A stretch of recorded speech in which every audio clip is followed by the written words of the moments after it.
Good morning, class 12th. We were doing chapter planning, first function of management in business studies. Today we are going to do importance and limitations of planning.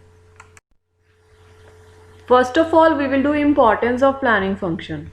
First importance of planning function is planning provides direction. See, every organization, they have their objectives which they want to achieve. So planning is setting that objectives in advance, that we want to achieve these objectives, and it will give us a clear path, give clear directions to achieve that objectives. Number two, planning reduces the risk of uncertainty. See, we cannot eliminate uncertainty because future is uncertain, but no doubt planning will act as umbrella which will protect us from the risk which may come in the future. So planning reduces the risk of uncertainties. We cannot eliminate it totally, but yes, we can protect us from the uncertain future. Number three, planning reduces overlapping and wasteful activities. Sometimes if we don't know, the same work can be done by many people. So to avoid this confusion and misunderstandings, a proper planning is made. So in this way, the overlapping and wasteful activities, we can reduce these activities. We can minimize or eliminate even them. So it increases the efficiency also, and it is easier to detect also what activities are overlapped, so we can work on that. The other importance of planning is planning promotes innovative ideas. So innovation comes when you think beforehand. So you have enough time for planning for the future. You can come up with the new ideas when you are planning in advance. So it is the most challenging activities for the management as it guides all future actions. So it is very important to think and come up with the new ideas so that your business can prosper. Number fifth is planning facilitate decision making. Planning help us in decision making. Planning help us to make a choice from the various alternative course of action. The manager who has to evaluate each alternative will select the best alternative, because planning tells us what is our target. So we will take decisions according to our target. Sixth is planning establishes standard for controlling. Planning is the first function, controlling is the last function of management. So planning will give us the standards. This is what we want to achieve, and controlling will help us to know whether we have achieved our target or no. So if there will be no planning, then what will we control? So planning and controlling, they are interrelated. So planning gives a standard and controlling controls that standard, that we have achieved that standard or not.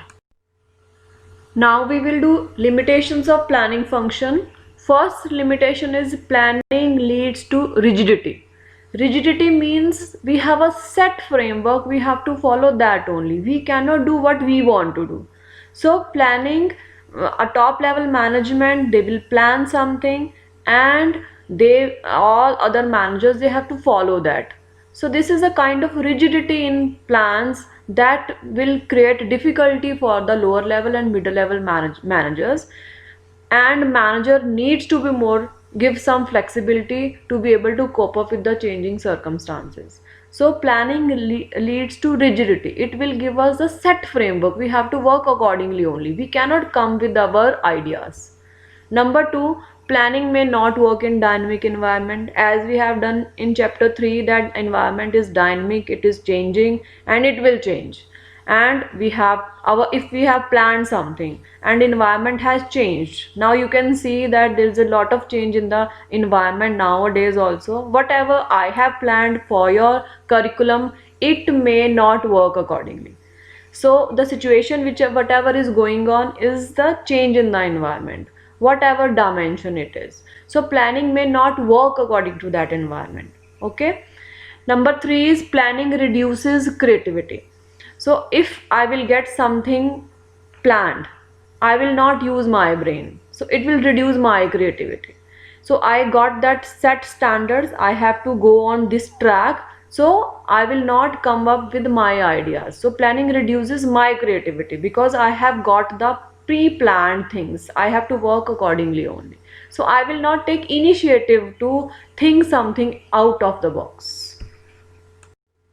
Another limitation of planning is it involves huge cost, because we have to make detailed plans which require scientific calculations, and we have to see different facts and figures. So it involves a lot of cost, and many organizations, they have separate department, and we have to pay a lot to the senior managers, those who are planning for us. So there are number of incidental costs as well, like expenses on boardroom meetings, discussion with professional experts, preliminary investigations to find out the visibility of the plan. Number fifth is planning is a time consuming process. It is not very easy to plan, it takes time. So when we are planning, we have to give time for planning for the advance. So it is a time consuming process. Number six is planning does not guarantee success. We cannot say that we have spent a lot of time in planning, we appointed experts for planning, and it will surely give us guarantee. This is not, planning does not give guarantee for the success. Managers have tendency to rely on the previous tried methods. Ki, yes, we have planned in this way and we got success. It is not compulsory that same plan will work always and we will get the success. Students, this is your homework. These are 4 questions. I am giving you 2 days to complete this work. Okay? Thank you. See you in the next lecture. Tomorrow we are going to do a process of planning.